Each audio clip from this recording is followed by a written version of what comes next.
doing the whole 6010. Focus, fantasy focus. What's good, friends? Welcome into Fantasy Focus Football, presented by Little Caesars alongside Field Yates and Mike Clay. My name is Daniel Dopp.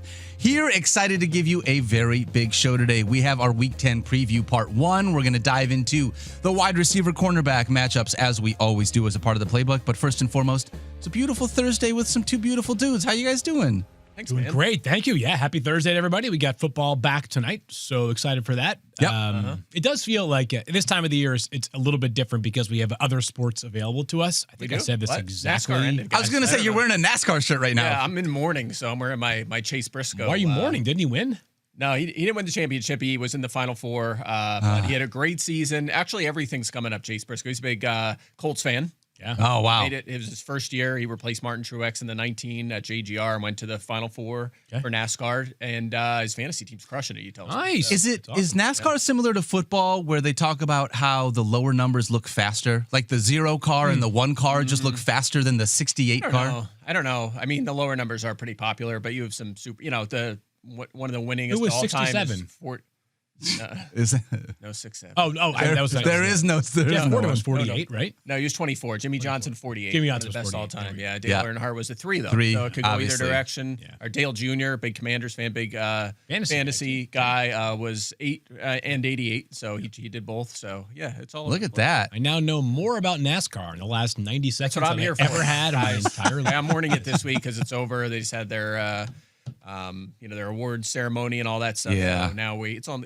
It's a short off season. 100 days till Daytona already. So. That's fair. You're such an animal. I am mourning just sunlight in general. I texted you guys yesterday at like 4:45, and I was like, I am trying to do my leaves right now, and it feels like it's 9 p.m. outside. I don't know where it's at. We're in your part of the country, or wherever you're listening to this, but here in the Northeast, it's like 4:45, 5 o'clock, and it feels like it is dark out. And it's like in the summer, it's like 9-10, and it's still sunny out. Yes, Now it's like crazy. not even 5, and it's all right. Yeah. I don't care for it. I don't love texted it. you guys that I had moved yesterday. Neither one of you responded, so apparently it wasn't that funny of a joke that I made. we texted ourselves. They're like, finally, he's gone. All right, It's like it's about time. Yeah. Yeah. So That's anyways, so good. Let's football dive time. in. We got a lot of fun stuff today. Obviously, Week 10 preview part 1. We each brought a couple of topics to the table. Yep.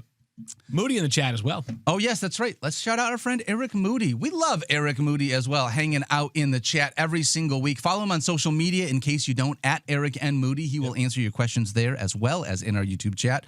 And a quick shout out to our friends over at Trophy Smack. Visit TrophySmack.com. Use the promo code FOCUS10 for 10% off your order. And let's dive into our Week 10 preview. Field, I'm going to start with you. Hey. All right. Yep. So let's talk about some of the biggest things that we are focusing on this weekend in the world of fantasy football. A reminder, we have international ball back as over in Germany.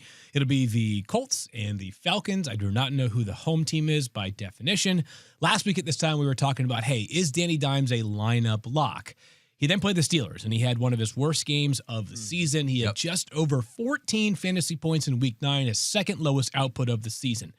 He sputtered in Week 9. And what I think makes him different than if Josh Allen has a bad game or Lamar Jackson has a bad game is that there is very much a yo-yo nature to Daniel Jones' football career, right? He has had some really bright moments much of this year. That season, he took the Giants to the playoffs.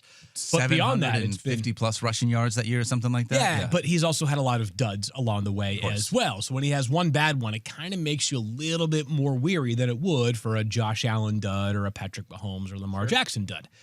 He plays the Falcons this weekend. This Falcons team is no joke. I would argue that for our purposes, the two best quarterbacks the Falcons have played, as in we can debate whether these are the two best quarterbacks they've played in real life, but they're darn near they're very close to the top if they aren't the two best.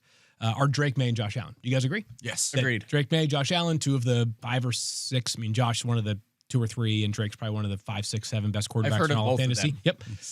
This year, Josh Allen against the Falcons, you guys may recall, 15.4 fantasy points. Not great, right? Yeah. Now, that was a game in which they were manhandled by the Falcons. And then last week, the Patriots, who have been red hot, they still win the game, but Drake May looked mortal for the first time in like a month and a half. 16.4 fantasy points. This Falcons defense is very, very legit. They blitz you like crazy. They force turnovers. They try to generate sacks. It's the Jeff Ulbrich defense. He brought that over from, of course, New York. They're legit. Are you guys confident in Daniel Jones week 10? I would say that I am mildly confident with the idea, for me, the perspective of Daniel Jones's floor. You said his lowest game this year is 14 fantasy Second points? lowest is 14.0. Second lowest. Okay. Yes. So I still feel like with the way that they're utilizing the rest of this offense, he's going to be in the streaming option for me. But I think what he does is he falls from that, like, I feel good about you QB1 radar to he comes into that streaming option or high end QB2 probably. That's where I am. So I'm having him at 11. That's the lowest of the three there you of go. us. Do you feel a little bit more confident? I'm at 7. I think he's fine. It's fun, kind of funny if you look at rankings. So I have the average points per game next to the player for each of the guys, and all of the guys in the top 10 are averaging, we're just rounding to a whole number, 20 or above. Right? Okay. So there's no one else that's above 17 other than Baker Mayfield, who he's been kind of slumping lately. So he's a little lower.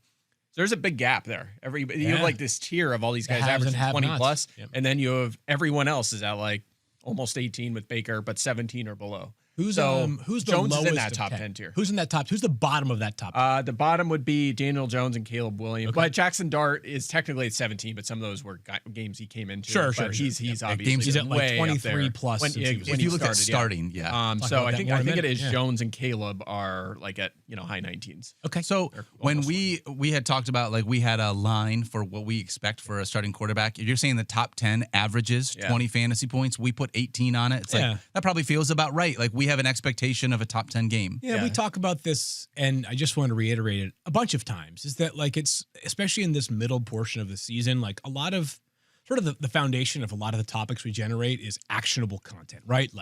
Let's talk about this player, and then let's talk about what you should or should not do with that player. Sometimes you kind of seesaw back and forth between actionable and just here's a heads up in case something does happen. And this might fall into that category where I'm not saying that if you have Daniel Jones, you should be benching him and picking up Trevor Lawrence to start him. That's a bad example because Lawrence plays the Texans. You're definitely not playing him. But I wouldn't reach to a player where you're the matchup is pretty good on paper. Maybe, maybe Tua just plays well because the Dolphins are getting blown out by the Bills or something. I wouldn't overthink it too much with Danny Dimes. Agreed. But if he gets you 17 on Sunday morning, I wouldn't be stunned. Agreed. Yeah. And he's interesting because he's a fringe QB1 and maybe the best offense in the NFL. So if that comes back to earth a little bit, then you're okay, is he not really startable unless the matchup's great? They could play awesome, but Jonathan Taylor could score 3 touchdowns. And they could win 27-17. Yeah, because he's not running that much. No, He's scoring rushing touchdowns. Yeah. But again, if the offense comes back to earth and they start scoring 2.8 touchdowns per game, which is still very good, but not 4 touchdowns a game. Right. And that's very reasonable to expect as temperatures drop. So it's going to be fascinating. Anyways, all right, what do you got? Did we just get some weather talk for a brief second on the show for 0.2 seconds? It's reasonable when temperatures start to drop. Yeah, you'll see offense. Have you guys a seen little bit. the feel like temperature in Chicago this Sunday? No, what's it like?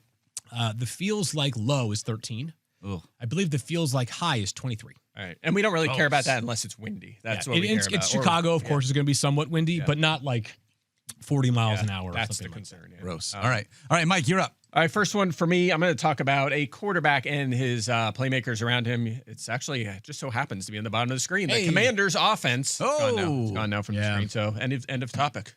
Yes. Good stuff. Right. Yeah, that was the best you've been all year on the podcast. Yeah, nailed it. Let's talk about the Commanders' offense. No Jaden Daniels, maybe for the rest of the season, certainly for quite a while. I think we're banking on the rest of the season. Yeah, I think he's safe to drop. If you want to store him on IR, fine. But much like Joe, actually, I probably think it's more likely we see Burrow than Daniels, to be completely honest, after that. I'd be surprised on both of them, but I think Burrow is definitely more likely, especially because if the Commanders aren't going to bring Jaden Daniels back to play in meaningless football games. Same with the Bengals. After he just got hurt in a meaningless football game. Yeah, same with the Bengals. If they're hanging in there and have a shot at a wild card and they're ready to go with 2 games left, maybe, but it seems like a long shot. Anyway, Marcus Mariota has played over half the snaps in 5 games since joining the Commanders last season. Guys, he's averaging, there's that number, 18.7 fantasy points per game. He's been solid. 2+ passing touchdowns in 3 of the 5, 20+ rushing yards in all 5 of those games, an average of 35.6. So you're basically getting a passing touchdown, the equivalent of a passing touchdown from him,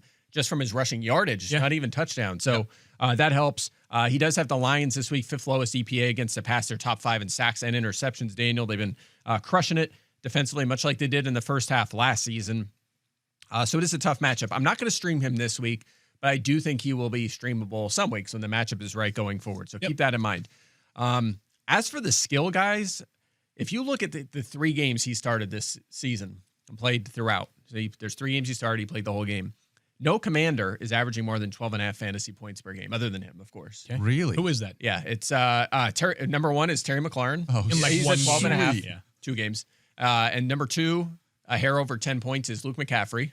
Oh, he's out. And for the then that's season. it. Debo Samuel is at what was he? He's Debo in his 3 Mariota games, 29 yards and 4.9 fantasy points. Then he had a good one, 81 yards and a touchdown, 20.1 points, and then 12 yards and 4.2 points. So 2 terrible games, 1 very good game. Zach Ertz in those games under 40 yards and under 7 fantasy points in all 3.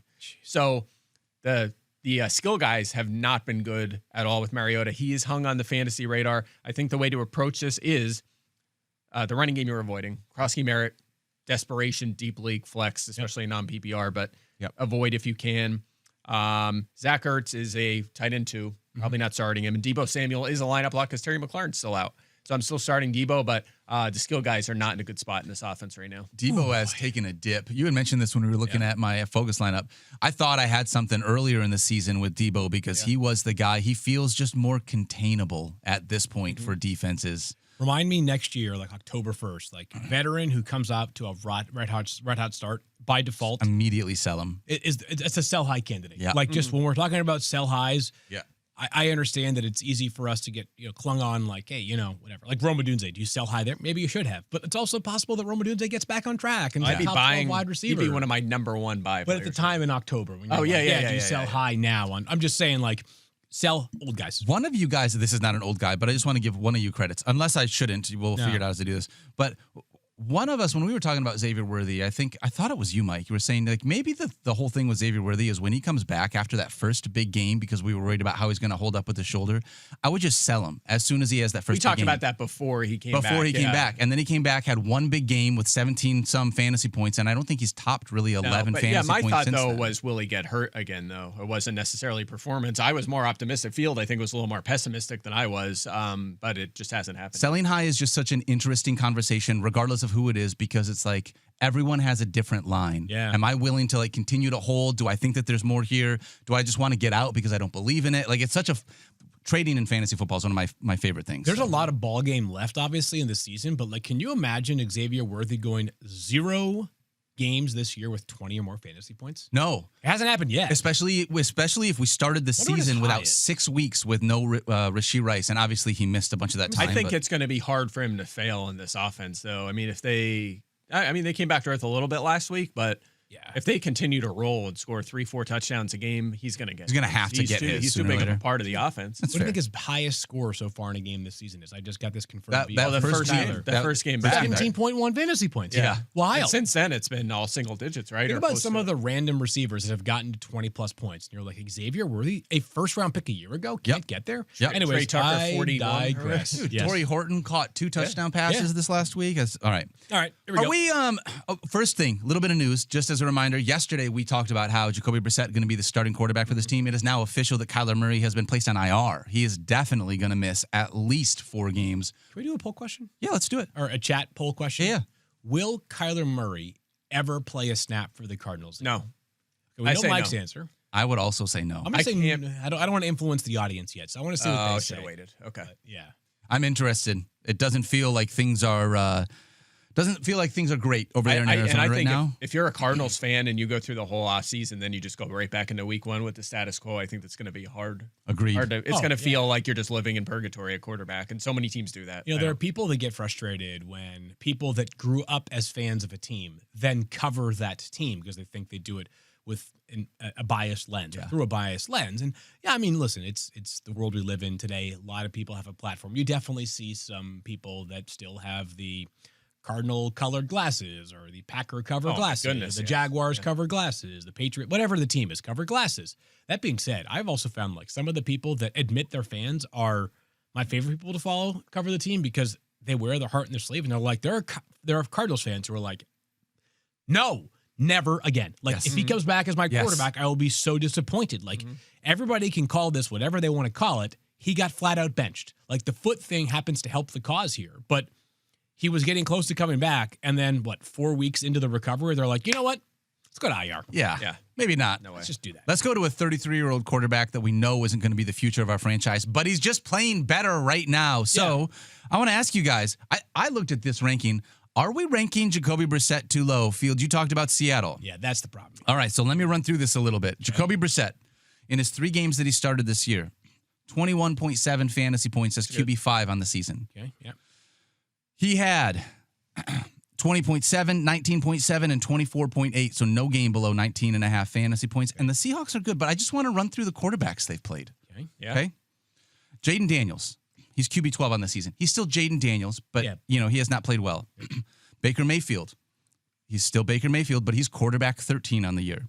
Trevor Lawrence was quarterback 18. Aaron Rodgers is quarterback 20. Kyler is quarterback 22. CJ Stroud is quarterback 24. Spencer Rattler is quarterback 30. Yeah. They have not played a single quarterback inside the top 12 at the position. Now, mind you, Jane Daniels and Baker Mayfield are better than a top 12 quarterback in fantasy, but they haven't played a murderer's row of quarterbacks. My pushback on that is they're playing Jacoby Brissett. Right, I was and I gonna know say, he's had a like, few where good does games, he- but like, Bro, Is he what better did we than just Aaron see? Rodgers? Yeah, I don't know. Who has he played it against? Like, so he has gotten the job done against the Cowboys, The Colts, obviously. the Packers, and the Yeah, Cowboys. the Packers is to me the most legitimate of those 3. We've talked about how the Colts, because of how games have gone, have been vulnerable against the pass. and the Packers' strength has been against the run more than the pass. Yeah, too. I agree. So I hear you, and I think the only logical conclusion here is to board bet this. I agree with you. Go Thank for you it. very Let's do it. much. Yeah, that was the only, because I think Go ahead. I lean more towards like out than in. I lean more towards I'm at trusting 20. the veteran.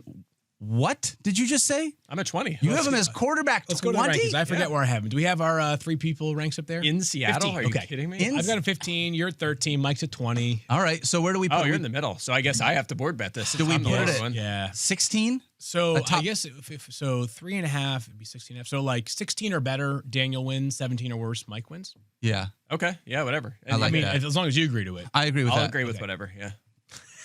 All right, fine. I'll agree with whatever. Listen, top 32. Yeah, I was just Daniel let's wins. change it. Let's change What's it. funny about this board bet is you're still ranking him as not a starter. Yeah. Unless you're in the Well, 14 I mean, team. he's a fringe guy, Yeah, but yes, I fair still enough. would trust him more. All right, so go ahead. I say Jacoby Brissett is a top 16 quarterback here in Week 10. I say Jacoby Brissett is outside the top 16 quarterbacks in Week 10. Put it on the board. Put it on the board. Just to confirm, I say Jacoby Brissett is quarterback 16.5 on the week. There you go. Got it. That's Okay. fair. That's All fair. Okay. High likelihood of that happening. All right. All He's right. playing better for sure. I mean, and the best part about this, because I don't think a ton of people are turning to Jacoby Brissett, is it definitely increases our confidence for. We've talked about Marvin Harrison Jr., but go to the Trey McBride splits. Like, those are legit. Like, Trey McBride who's an amazing player, Huge has numbers. been awesome with Jacoby Brissett. Agreed. Yeah, and Harrison had one bad game, one great game. Yep. So we'll see how that works out. But I definitely, if I have Harrison on my team, I feel much better. I feel like, all right, Oh I don't my have gosh. to think about benching him now. I could start him, have some confidence here that he's going to get him the football. Absolutely. There is an elite fantasy quarterback Okay. that I'm not sure we have yet acknowledged and given him enough flowers Jared Goff. for being an elite fantasy quarterback. Jared Goff is an elite fantasy quarterback, but that's not the quarterback that I am talking about. Okay. All right. Is it the Jackson Dart. Yes. Yes. Mike mentioned him a Hey, little you while saw ago. his projection this Yep. week, guys. So, fun fact, Jackson Dart, unless this has changed, has the highest projection of any quarterback in all of fantasy this week. Lamar is like decimal, Oh, then decimal just- he point just added ahead. him? Okay. There was a slight adjustment in there, but it's basically a toss-up. But yeah. whether it's the highest or second highest, the point is That's it's a huge unbelievable. number. And let's just talk about a couple of things before we get into the matchup. He has averaged 22.35 points per game since being named the starter in week 4. That's quarterback 4 during that stretch. He has 4 straight games with 19.4 or more. He's top 3 amongst all quarterbacks in 2 of his last 3 games. He is running the football a ton, So much. almost at a frightening rate. Like, I got to tell you, all these quarterbacks that aren't like basically Josh Allen, where they're linebacker sized or defensive end sized, or Lamar Jackson because he's just literally faster than everybody else in the entire field, make me nervous. Like, Jaden Daniels has me kind of nervous right now, but the Giants are still going kitchen sink here. They need to win games to potentially save jobs. Jackson Dart is running a ton. On top of that, they don't really have a finisher at the goal line right now. Devin Singletary or Tyrone Tracy, not going to be the guy that you just turn the football over to on the 1 or 2 yard line and confidently say they will get in. Also important here, and perhaps the reason why he goes from maybe 5th or 6th highest projected quarterback to 2nd, play the Bears. Yeah, And we that talked about matchup. Caleb Williams and how he capitalized last week against the Bengals. Yep. Joe Flacco also capitalized against the Bears. The Bears, when they are not turning the football over, are not a good defense. They just, period, point blank, are not. And they've allowed the 7th most fantasy points to opposing quarterbacks. Joe just threw. Was that the 470 game? Was that this last week? 488. 488. Okay. There's so many games. I'm trying to remember. What do you know off the top of your head? What the most passing yards Jackson Dart has this year is? I think it's under 300. I think it's like or 2. Okay. Yeah. I was wondering if you guys thought he could get to 300 in this one, or if maybe. he just. Yeah, I could see. I mean, I could certainly see it. It's tough without the receiving core around him. He just doesn't have a lot of people, which is obviously you're talking about him doing this with his legs. Oh, he did have 283. So 283. I was going to say Yeah, I 283. think it's been under around 200 quite a bit. me I get think you- it's hard. It's hard to get 50 rushing and 300 passing for anyone. for anybody in the So league. you can't really. Unless your It's name's fine. Lamar. Yeah. Yeah. Even him. Okay, so I want to just do, because I do think this will be a story on Sunday. Weather changes, as you guys know, like every 10 minutes in the world of. Oh, of course. But current projections on Sunday include the potential for 1 to 2 inches of snow overnight going into Okay, Sunday all right. in Chicago. Now, Wow. right now, the precipitation is not taking place during the game, but we could be getting some both before and after the game. Maybe our first Chicago. snow game of the year, guys. I think it'll be, it'll be covered overnight and then it will Ah, be that's the removed by worst. then. But just we're putting weather on alert for a couple of places. There's this cold front going through right now. Yeah. I saw that it's like going to be incredibly cold down in like Texas and Oh, really? some of the other states that normally we don't associate cold with. Well, I I'll believe tell you what. I woke up in the middle of the night last night from the wind that was coming through. Did you hear that? Huge. Yes, I In the did. north? Oh my goodness. Yes. I believe we have an update to our poll question. Ooh, okay. all right. Yeah, No. I agree. All right. Will Kyler Murray 80%. play a snap for the Cardinals again? No. 80%. 20. So what do you think? I think no. Yeah, agreed. That's Now- going to be hard to. One thing that we are seeing is we've seen some veterans on 2nd or 3rd acts, Sam Darnold, Daniel Jones, etc., playing really well this year, that even teams at the top of the draft who have a lot of needs might just say, let's go the veteran route rather than just draft a quarterback. Do you think, and then we'll get back to fantasy because this is a total tangent here, but like we literally just passed the trade deadline. Yeah. Do you think that they tried, or do you think that it was like, listen, we're going to have to like shut it down. We're not going to trade Kyler Murray at the trade I deadline. don't That's think an there's much of off-season an move. appetite. Yeah, I think it's one of those where you're probably getting not full value at the deadline. At the deadline because with how he's teams played. are sort of like they're in between, right? If the Jets really wanted to acquire Kyler Murray, just wait till the offseason, have an entire year offseason to develop him Yep. within your system, not develop Kyler Murray as a player. So That too. they'll I probably think, have a yeah. market. I think the only shot there was if like a top team lost their quarterback for the season. Sure. That was probably your Yep. best path to do that. But yeah, Arizona's a tricky one because I felt they were my sleeper team in the NFC in the offseason. And I feel like they're just on the fringe. They've had a lot of close losses. If they had that quarterback play, though, I mean, the defense is now healthier and better. Walter Nolan looks like a hit. Yeah, he looks through great. one game. Awesome. I mean, Yeah. and they They, just they have crushed led Dallas. I for mean, more minutes this year than the Chiefs or the Bills. yeah. I mean, They've they're held a good a team. lead. Yes.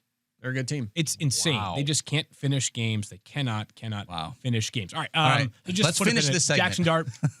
Lock him in. Okay. He's been really good. awesome. Yep. You're Great playing him waiver this wire week. find. Yeah, Yep. mine will be quicker because we have the Giants and Bears game, both backfields. Yep. Kind of interesting in this one. I'll focus on the Bears here. If there's a either or, right? Does DeAndre Swift come back and play? Let's start there. If he comes back and plays, you're putting him in your lineup, then you're probably avoiding Kyle Monangai. Maybe a flex option against his defense because the Yep. Giants have allowed 11 touchdowns, an NFL high 5.9 yards per carry, and the second most fantasy points to running back. So it is a good matchup there. Swift has been awesome. A touchdown and 15-plus fantasy points in 4 straight, 60-plus scrimmage yards in every game this season. His efficiency has been good. So if he comes back, I still expect him to be the lead back. I don't think this is a Chuba Hubbard, Rico Dowdle situation here. Last week, Monangai, again, I did this all day yesterday. It was the Bengals, okay? So take it with a grain of salt. He looks like a fine, but it was the Bengals. He was fantastic, but he was under 5.5 fantasy points in all but 2 games. This one and then a couple weeks ago where him and Swift both had that huge game and a good matchup. So if Swift's back, he's an RB2, Monangai, borderline flex. If Swift is out, different conversation. Monangai, just like last week, you noticed this if you saw him in the projections. He went from a bench guy to a lineup lock RB1, and he delivered. That's going to be the same scenario. This is another really good matchup. And Swift did practice yesterday. Actually, both he and Monangai were limited yesterday. So Monangai dealing with, I think, an ankle injury now for the Bears, but feel you. I think we were kind of aligned. We did sort of a running back panic meter on Tuesday's show, and we were not fully panicked on DeAndre Swift like we were for some of the other. No, he's playing well. Like Chuba Hubbard was fine. He wasn't really moving the needle, though. DeAndre Swift has moved the needle. He's a good player. He's been playing well. Agreed. Yeah. All right, I'm going to talk about starting or sitting a couple of wide receivers because Mike Clay has tried unsuccessfully to be able to pick a Packers wide receiver during the start of the week segment. Keith. So he has chosen not even just wide receivers, just in general. Jordan Love, that one didn't work out. Matthew Golden, that one didn't work out. Even Christian Watson, that one didn't work out. No one works. But you are not Mike Clay. Nope. Don't listen to me on Packers. That's right. Just fade. You're a winner, and you've got friends. And that's why you can start Romeo Dobbs this week. Baby. Yeah. I like Let's it. talk I about agree. it.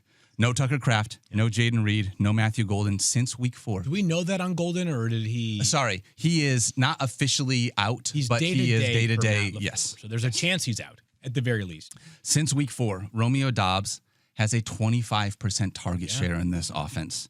4 of his last 5 games, he has seen at least 8 targets. We've been talking about not having a Packers wide receiver, and actually we have had a guy the last couple weeks, and it has been Romeo Dobbs, at least 10.5 fantasy points in 4 of those 5 games. The other game that he didn't, he still had 9.4 fantasy points, so he didn't crush you. He at least got something there. But over the last month, he's wide receiver 8 in targets, wide receiver top 15 in both receptions and receiving yards. So for me, when I look at this situation, again, no Tucker Kraft and the rest of this receiving core, Romeo Dobbs with his usage has moved his way up into the flex radar. He's a top 30 wide receiver this week. I think Christian Watson, probably more of a wide receiver 4. We know what he can be. Yeah, he's that boom bust guy. But Romeo Dobbs, if you need someone this week, we got a handful of wide receivers on bye this week. Romeo Dobbs, absolutely a flex radar fill-in for you. Wide receiver 20 in my ranks this week. Romeo Dobbs. I mean, the volume is legit. And it is. With the, Luke Musgrave might be the obvious answer in terms of who soaks up some of Tucker Kraft's targets. And Malik Heath or everybody reminds Savion Williams. And Savion will get some of their stuff. More for receivers. Sure. But clearly it should have been in the reverse order looking back on it now. But Luke Musgrave, for whatever it's worth, was taken around ahead of Tucker Kraft. There was a lot of pedigree. He was a top 50, I think it was 58th or 59th overall. Dan Orlovsky had an interesting thought on this Packers offense that he articulated very well because he's elite at what he does that I kind of wish I had been able to put in the words that he did. But he was like, sometimes when I watch, it was something to the effect of, when I watch the Packers, it almost feels like they're just trying to be too creative all the time. Yes. It's like, can we just run some plays here? Hand the ball off to Josh Jacobs and run power, right? Or just play action pass down the field. It's always pop pass here. Let's get Savion Williams, his customary 1 to 2 opportunities a game. And here's a triple screen to Chris Brooks. And it's let's just get the ball into the end. I think it was Ben Solak, so I apologize if it was someone else who was also our colleague, posted a chart. It was the Packers, when they're their average depth of target, when they're a heavy favorite, a close favorite, a slight underdog, and a major underdog. And they're just so conservative when they are favored. Really? When they're underdogs, they're more aggressive. So they play to the level of their competition. It seems like that. Yeah. You've seen that this season. And it shows up in the numbers too. So their play calling changes based on the opponent. So that kind of, to your point, I mean, same thing. That is one of the worst things. This is more of a basketball thing, but I think of players that play up to their level. It's hard to do that in football because it's 11 on 11. But there are guys that it's if you're calling plays different. You're right, absolutely. But there's some people that just, when you play up to the level of the competition, you leave so much on the table, as evidenced by a loss to the Carolina Panthers. You know what they are too? On this side, you have the Sean McVay and the Rams. The Packers are on the other side. Spread it around. We don't care. You think McVay's we have a star player. We're going to feature that player. Yep. The Packers don't care about that at all. We don't have a star player. They don't feature anyone. And that's where I missed in the offseason on Golden, because I thought if you're actually going to spend a 1 on a receiver, that's because you're going to say, okay, he's now a difference maker. We're going to feature that player.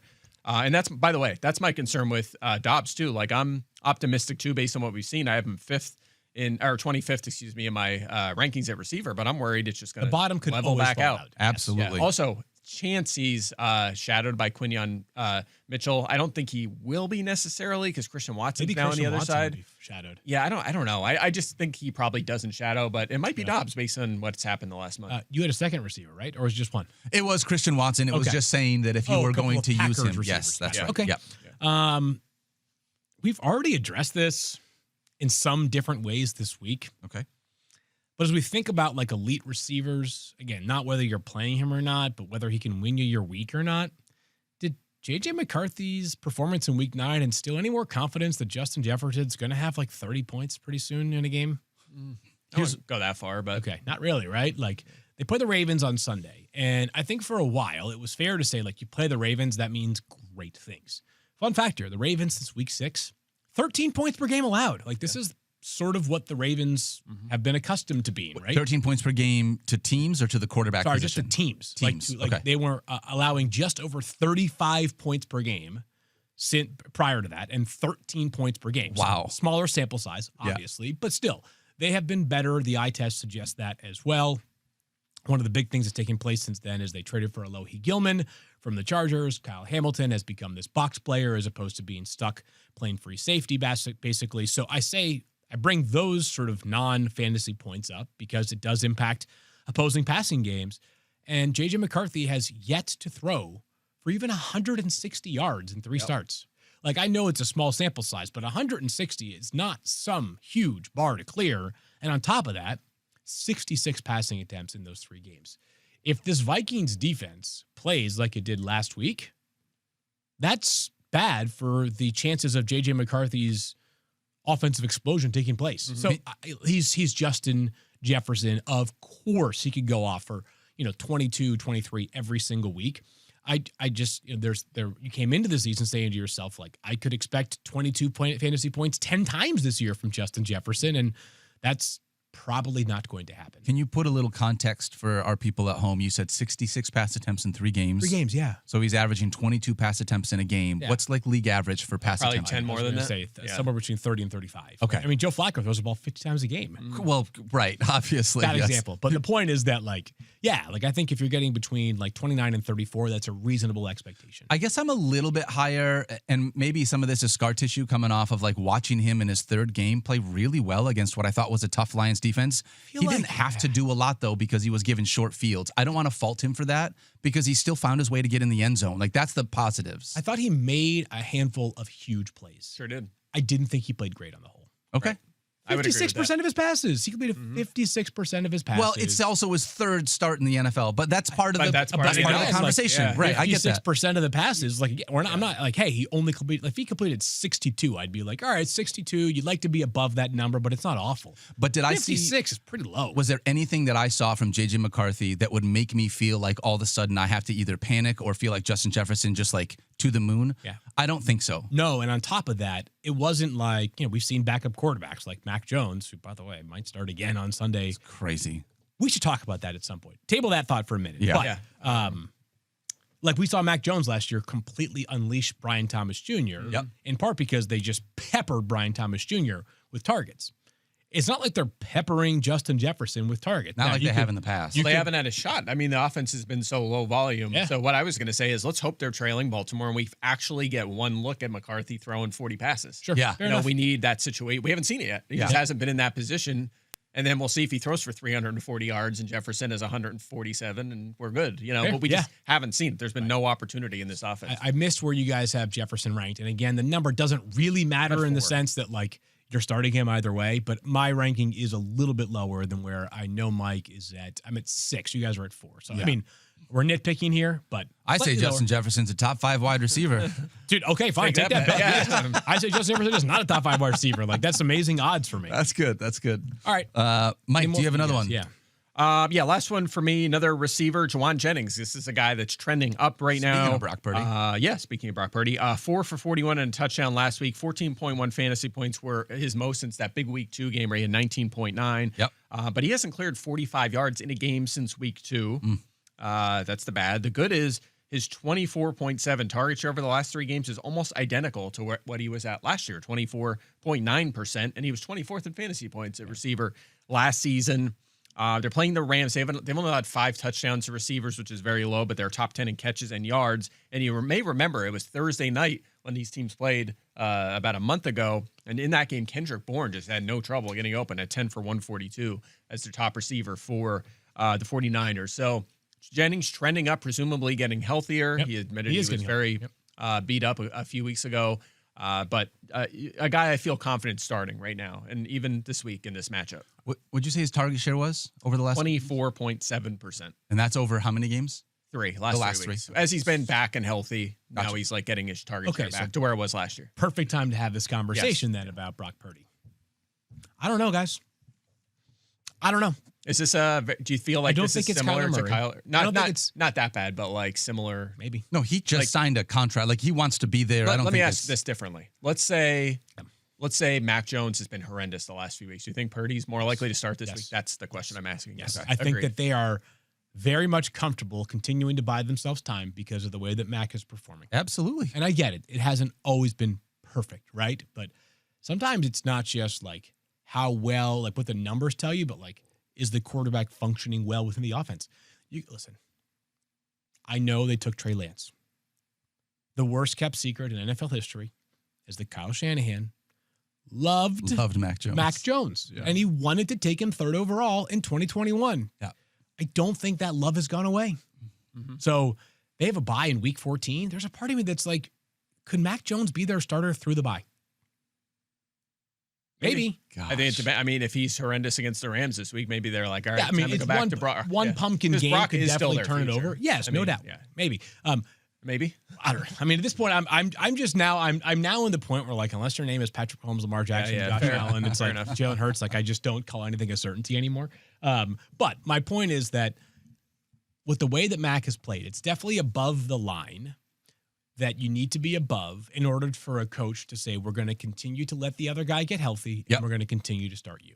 So I just kept thinking it was like a matter of time, week 9, 10, 11, somewhere there for Brock Purdy. I don't know. I don't have a good answer anymore. Yeah. I was just curious. I was like, Jones has been fine. Not spectacular, and he's 14th in QBR, so he's fine. Yeah. Yeah, just but wanted to like confirm also that. he's done this with an extremely banged up team. No doubt about it. Yeah.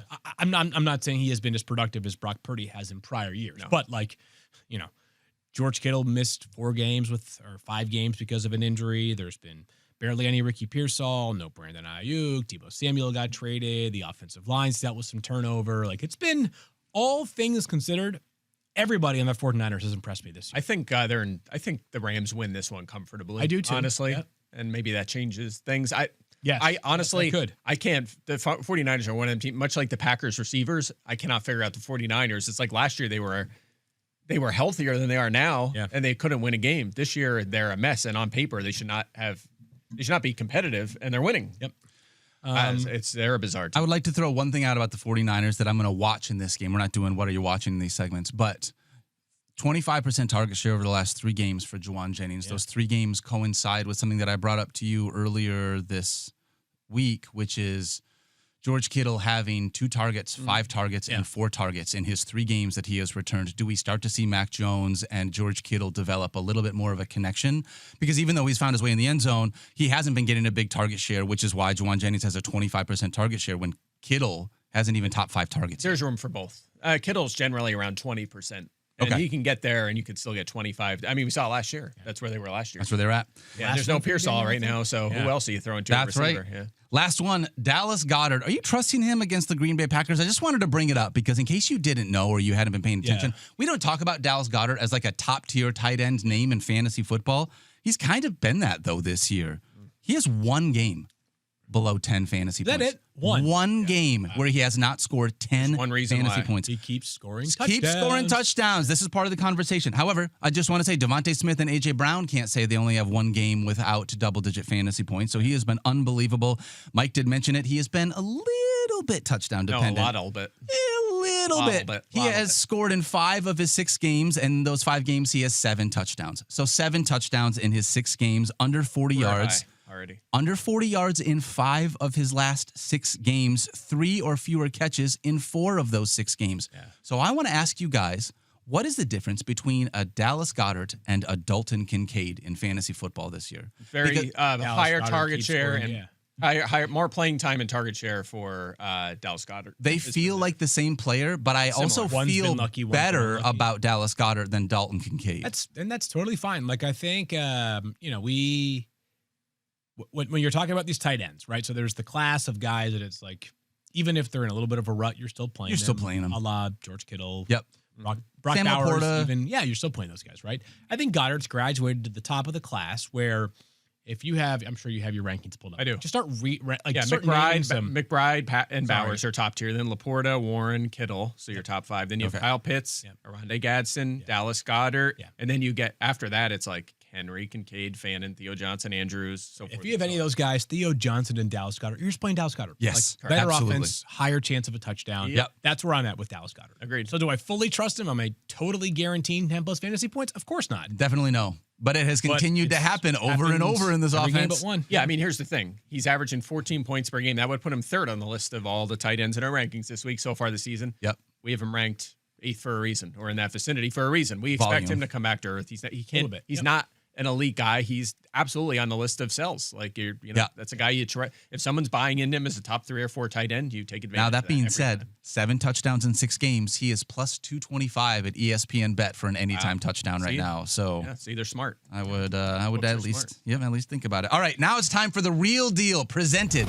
by Little Caesars. We are picking one player rostered under 60%. If they reach 15 or more fantasy points, come back on Monday, get 15% off Little Caesars What's your pizza. win rate here?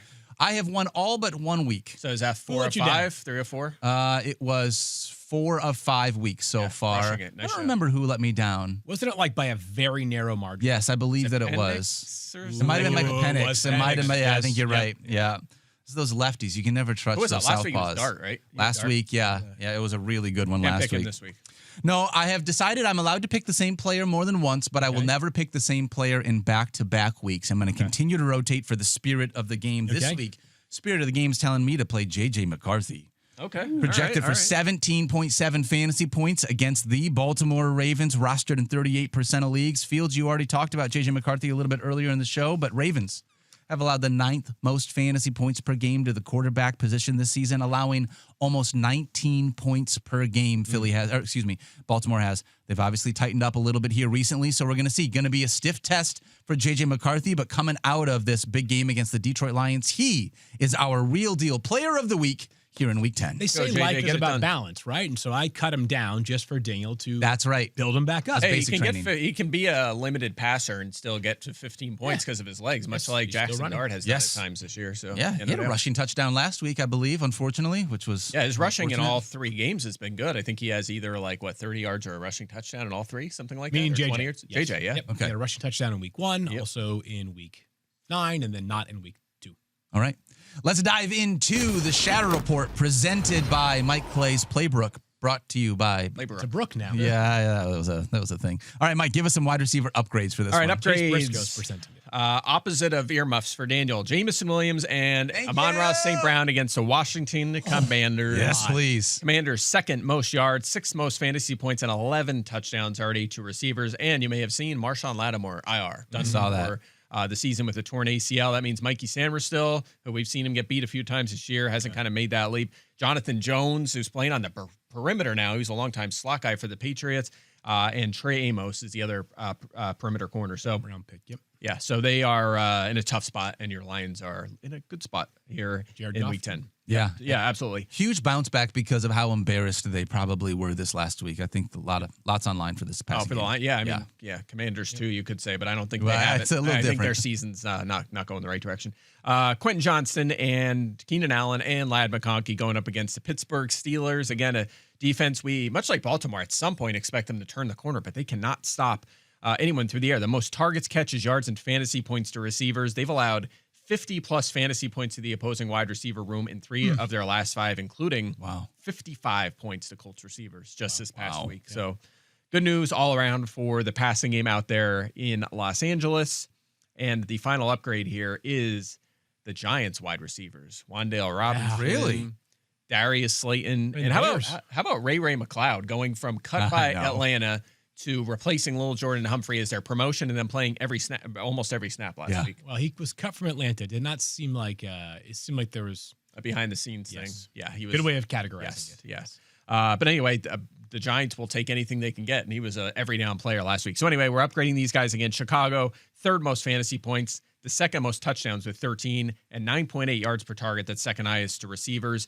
If you watch last week's game, the Bears allowed 17 plus fantasy points to not one, not two, but three Bengals wide receivers. So they are Andre having, Yoshibas was the third. Yes. I was curious. yes, they're having a hard time. Jalen Johnson and Kyler Gordon still on IR, so it's Tyreek Stevenson, Deshaun Wright, and Nick McLeod, and C.J. Gardner-Johnson, who they just signed. And he is played playing like corner. 60% of the snaps last week. Yeah, he's playing a lot of slot corner for them. So, matchup good matchup for Wandale and company. Where do you have them ranked? Is Wandale a set it and forget it Yes. wide receiver too? I have him 16. Otherwise, Slayton a you're flex? you're in a tough spot. Darius Slayton maybe is a 12-team flex. 12-team flex. If Okay. you need one, probably not Wandale starting. slid back to old form last week, though. Yeah, but 8 still, good catches for matchup. 40 yards. Yeah, that checks out. Was it 40 or 50? Might have been 50. Anyway, Anyways, that is the We'll take that Wandale in Robinson He line. went full yeah, Wandale. absolutely. Yeah, of I don't know course. how you don't start him right now. He's averaging 13 points per game, and some of that was with neighbors in there. Like 46 was the final number. and you have a good quarterback now. I mean, Yeah. he's a good player. Yeah. All right, downgrades. Yes, please. Started with the fun. Now we go the other way. Guys, we're going to start with Roma Dunze, which I just said, That's not you great. know, positive things about him. This isn't one where I'm panicking on. I think you still start him with confidence. And also, Paulson Adebo's been out. So this assumes he comes back. Giants if he top does. missed yes. practice yesterday. Yeah, good corner. He shadowed earlier this season. Terry McLaurin was held under 5 points. A.J. Brown had 14. And then he was shadowing Cortland Sutton as well. He had 9 points before Adebo left that game. In week 7, the Giants have allowed a ton to receivers this season, so I'm not super concerned. But also, we did just see Adunze put up a 0 while shadowed last week against Yeah, but DJ that was Turner. a super low scoring game, Mike. Oh, yeah, you're right. Was there only 80 points? Oh, wait, scored it or was something? 83 points scored. Yeah, sorry, my bad. That's like the ultimate pain in fantasy. I Like, know! how? Yeah. So anyway, something to watch there. Still very likely to start him unless you're stacked. But anyway, could be a tough matchup. By the way, if Adebo's out, it's just all systems go. I mean, because Cordell Flott's been out as well, their other corner. So there's that one. Next one, Emeka Ibuka. I think he draws a Christian Gonzalez shadow if Gonzalez plays in He's a good this game. He was a full participant in practice. He was back to full good. Okay. He shadowed Jerry Jeudy last week or 2 weeks ago. He had 0 catches in that game. He was That's shadowing Drake pretty- London last week. London got off to a really good start in that game. He scored 2 short touchdowns. Neither of them were against Gonzalez. So he happened to have a big game. That gives you The some third hope. was against Carlton Davis. Yes. Well, at that point, Gonzalez was out of the game. So, but that makes nonetheless, Gonzalez, very good. But much like Drake London, Ibuka will sneak into the slot at times. So that kind of helps his cause here, makes you not panic a lot about this matchup. I will say this. Last week's big Drake London game was the first time this entire season that a receiver has reached 18 fantasy points against the Patriots. Wow. Yeah. So they have done a good job. Wow. And that's without Gonzalez for a lot of the season, too. So they've been really good. Do you know how many targets you're projecting for Emeka Ibuka in this one as the top guy? I mean, I still have him wide receiver 9, so probably 7 or 8. I was going to say like 8 with not an unrealistic expectation that he could get 10, 12, 13 in this one. Yeah. Like, The hope is in the slot he does some damage. Yeah. Maybe like 6 or 7.5. yes. 6 or 7. Yes. Look how right, quickly he we just have- died we out. know- He's already like moved on. I think from- the kids have moved on from it now. They're done with it. We have, So we have no mission- listeners or viewers left over. So for the 6 or 7 you that are still here, Yeah, that's it. No, we're ruining it for the kids, which is good. Last one, guys, is, and no one wants to hear this. We talked about him earlier in the week, yesterday. Brian Thomas Jr. Yeah. up against Houston. Derek Stingley Womp womp. Jr. These teams actually played in week 3. In that game, Brian Thomas caught 2 of 6 targets for 55 yards in that game. He was shadowed by It's one of his better Stingley. games. Yeah. Stop. Yes. so mean. But true. Well, look, 12 or fewer fantasy points in all but one game this season. So, yeah, I mean, Gosh, it's been, that's that maybe he so was one of gross. the better games. DNP yesterday. Is because Mac of the Jones just like the wide receiver whisperer? Is that like Maybe, what this yeah. really is? Maybe. Mac's a beast. Yeah, no doubt. Stingley shadowed him in that game and then Okay. left injured, and then Lassiter took over and they shut him down. Stingley has been terrific this season. Devontae Adams, 7.2 points. Mike Evans, 10.6. Cortland Sutton, 10. They're the 3 guys he shadowed full time. It's a tough matchup for Brian Thomas Jr. Yikes. Yeah. Okay. Yeah. Not great. And by the way, that applies to all Jacksonville receivers because Houston has just been dominant against that position all year. Only 4 touchdowns allowed to receivers. And guys, the last one, we have to mention this one, Drake London. Popcorn. I thought he was going to be shadowed by Jalen Jones, who shut down DK Metcalf last week, held him to 1 catch.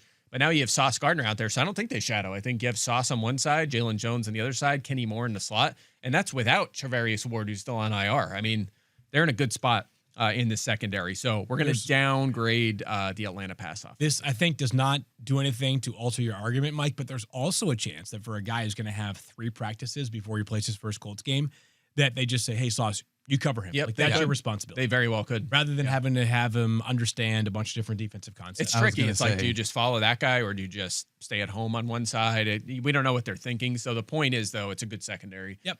We're still starting London. I have him top 5. He's been so good this year. Unbelievable. Even last week when as mentioned, was shadowed. Put the flare up for people. Yeah, exactly right. Yep. Bust rates higher than usual. All right. And then 2 other ones super quick. Jalen Waddle probably draws Christian Benford. Not moving the needle on that one. Benford just hasn't been good when he shadowed this season. That includes when these teams played earlier this season. Jalen Waddle, 14.9 points. Tyreek Hill had 15.9. So they were both good when they played Buffalo earlier this season. And then Justin Jefferson, probably going to draw Nate Wiggins. He's been shadowing the last couple of weeks. Again, not too worried about that. Yep. So we're still starting, of course, Jefferson with confidence. You know how we sometimes see coaching changes, just mix-ups in the middle of the season? It kind of like revitalizes a team a little bit. Sometimes you get a little bit of a boost when that happens. Dolphins didn't make that move with their coaching situation, but they did let go of their GM. Do you think that you see anything different with the Dolphins? I was going to say, it doesn't feel like one of those moves that like revitalizes the team in the same kind of way. Tough task, too. They're playing the Bills. It's going to be a big one. Going to be a big one. All right. Let's move ahead and talk about our Thursday night football preview. Raiders. The Raiders taking on the Denver Broncos. Jeez, sorry, guys. How do you feel about this one? Raiders and Broncos. Let's watch a couple of things here. Mike, I know you can dive into the receivers here in a minute, but a tasty matchup for Bo Nix. It's not like, oh my God, overwhelming. Like this is not the playing against the Dallas Cowboys or the Bengals or the Bears. But good. I think it's a good spot. Like I think they can move the football effectively this season. Bo is averaging on the nose 20 fantasy points per game this season. He's got 20 or more rushing yards in 6 of their first 9 games. My secondary storyline to watch, it doesn't matter as much because I don't think that anybody is starting him. Pete Carroll kind of indicated that Jack Besh is going to become the new Jacoby Myers. Yeah. Really? Yeah, scooped him and up. Mike suggested as such. Yeah. So wouldn't surprise me if we see a lot of Jack Besh starting tonight. Yeah, I like that. I'm excited to see him in prime Me too, time. I yeah. know he's a guy you liked a lot, too. I loved him so coming it's out. fun. I just, Stupid question. Just like humor me for a minute. Like if you really like the guy this much and you want him to be the next iteration of that player, why did they not play at all while the other player was there? Like why did Did you not seriously just ask it? Get out. But like doesn't that it's just like if you love the you're guy right. so much, then like why did you never let him see the field? 75-year-old coach trying to win games right away. Yeah. Okay. Yeah. All right. I think there was some overlap. Well, he shouldn't have been the head position, coach of the presumably. Raiders then. I don't know. Yeah. I mean, fair. NFL Live will welcome you to the set. There you in go. All about, right. There you go. 5.5 Got it. hours. Okay. Yeah. All right. Yeah. So mine is a wide receiver. On the other side, Troy Franklin, who is one of the toughest guys. Well, let's say what it is here. He's one of the hardest guys to rank every week. Yes. Yeah. He's been all over the map. 24 plus fantasy points twice, but 7 duds, under 13 points in all 7, averaging 7.6 per game. So you've had the 2 huge games. But here's a question, guys. How many more targets does Courtland Sutton have this season than Troy Franklin? You already know this? Daniel Blind resume this early this week. Oh, you did? They're He one has one. one fewer target and 1 fewer catch than Isn't Courtland that wild? Sutton Yeah. this year. And Sutton's out playing him. And they have for the same sure, number but- of touchdowns. They both have 4 touchdowns this year. Unreal. Efficiency has not been good, though. 17th in targets is Franklin, but 40th in yards at wide receiver, but also top 8 in end zone targets, top 8 in air yards. I mean, it's just all over the map with this guy, but it is a good matchup. You talked just now about like teams making changes. Obviously, Dolphins changed their GM. Did that mean anything? Well, the Raiders did make some changes to their secondary last week. Caillou Blue Kelly benched for rookie Darian Porter, and they also benched Darnay Holmes, their slot corner, for Greedy Vance and more 3 safety looks. So, and it didn't work. They still allowed 185 yards to Jags receivers. That was the second most they've allowed so far this season. No. That was that last week or 2 weeks ago? That was last week. They had their bye. Overtime. That was just Yeah. last week. Okay. Cam Little 70 or 68. That's right. That's right. Yeah. This is the time of year where games start to everything bleed blends in. together. Yeah. Yeah. So anyway, Troy Franklin, 34th in my rankings. I think he's in the flex conversation because Same. of the usage he's seeing and a good matchup against the Raiders, who are a mess, obviously, in the secondary. But he's very boom bust. Troy Franklin is the epitome of my, if it's a good matchup, then I'll consider throwing a I dart. don't even know if that it's matters. not a good matchup. Maybe. I guess you're right. But who knows with him? He's all over the map. Do you think we see more work from RJ Harvey after his touchdown barrage the last couple of games? I don't think so. I mean, say whatever you want about how he is very exciting. J.K. Dobbins is 5th in the NFL in rushing yards. Playing super well. He's been exceptional, and he's so good as a pass protector. It's not good for our purposes in fantasy football, but Correct. it keeps him on the field. I'll say it again. I think Dobbins finds the end zone tonight. Snaps the streak. Ooh, I mean, honestly, it's because R.J. Harvey's been stealing all of the touchdowns that J.K. Dobbins hasn't found the end zone. He has been utilized more as a pass catcher, which we know is not a thing that they want to do with J.K. Dobbins. They just don't utilize but they him that way. haven't though. Harvey's usage hasn't really changed. I mean, they're using Tyler Bidet as well in that role. It just happens to be that he has this unreal touchdown streak on low volume. It's just not going to keep it up. I will keep, but just to make it clear, like Bo is in lineups tonight. Obviously, Brock Bauer, Yes. Ashton Genty, and J.K. Dobbins. Probably a little bit lower for Genty than usual because of the matchup, but still hard to sit him when there are 4 teams on a bye with his elite usage. We'd love to see the passing game stay consistent there, but or break a big one. Yep. So, anyways, Sutton lineup lock. Trey Tucker flex. Trey Tucker and Troy Franklin are are similar. Yep. game Brock is Bauer in starting him. Vegas. I will go on a limb and start How did he do him. last week in his first game back? Didn't see it. Missed it. Yeah, I was too busy watching soap operas. Who you guys picking in this game? I'm going Broncos. I'm probably going to go Broncos. Too. 28-15. Wow. Broncos. Daniel Carlson, 5 field goals? Or Yeah, probably. That's I mean, it might be. Yeah. Might be. All right. Let's dive into the Raheem you Sanders. picking? I'm going to take the Broncos as well. I'm going to take the Broncos as well. Raheem Sanders Monopoly Fund, rostered in 0.1% or lower. We need to do this week. We did not hit last week. Wow, a rare miss. Yes. Rare miss, yeah. Unfortunate miss. Feel good this week, though. I was Feeling close. Oh, man, we were texting about that. Hunter Long. Had he Yes. dropped one at Dropped the goal one. line. I know. I know. Now he's injured, too. good. I forget my pick last week. But you had a tight... Oh, yeah. Was it You Nate Atkins? That was You, last week. no, or was 2 weeks that- ago. oh. You had Hunter Colby Long. Parkinson was mine. I had Zay Jones. That's what it was. Colby Parkinson. Yeah, Yeah. Zay Jones. All right, this week, Mike, why don't you kick us off? Who is your first player for this week to put into the Raheem Sanders Oh, Monopoly who is Fund? my guy? It's a guy that's playing 53% of the offensive snaps for your Detroit Lions this season. You're the son of a gun that wouldn't let me take him. Oh, No, it's Brock Wright. I Oh, you tried wanted to Brock go with Wright. Brock Wright, and our producer, got it. Tyler, was like, I'm very sorry, Daniel, but you are not allowed to choose Brock Wright.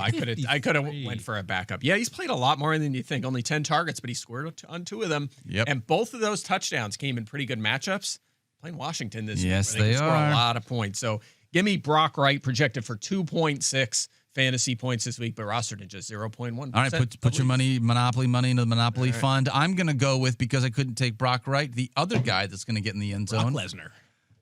Khalif there you Raymond, go. who is rostered in 0.1% of Almost leagues. took him last week So and I'm this going to week. go with that guy. He is honestly not super involved in the passing game. However, it's the Washington Commanders. And takes punt one. return touchdowns. There do you go. count. That's right. Still an anytime touchdown. Yeah, he's Isaac Tesla had those like nice plays at the beginning, and then they promoted him to this job, and then they immediately took it away from him, and Raymond's back in as the 3. So Yeah.